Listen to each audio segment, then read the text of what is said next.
امسال برای ما سال مهم است، سال انتخابات است.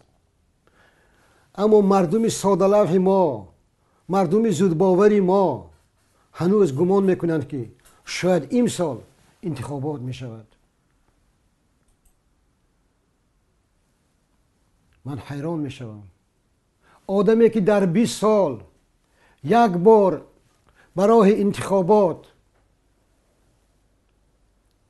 حکومت را نگه نداشته است یا به سر قدرت نآمده است، چطور می تواند که انتخابات آزاد گذراند؟ انتخابات آزاد برای رژیم رحمانوف این انتهای راه، انتهای قدرت، انتهای حکومت است. برای همین رحمانوف همه کاری که از دستش میآید میکند که باز هم این انتخابات به یک فرض، به یک مضحکه بدل شود. ما الکی میبینیم که تیاری به انتخابات در تاجیکستان چطور شروع شده است.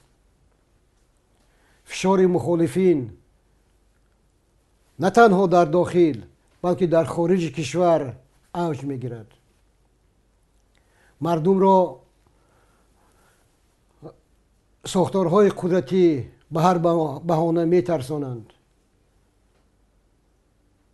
فعالان سیاسی را لطوکوب میکنند. آخرین مثال زید سعیدوف، یک تاجر و سابق وزیر رحمانوف، تنها به خاطر آن که اظهار نمود میخواد یک حزب نوی را به راه اندازد، این حبس کردند.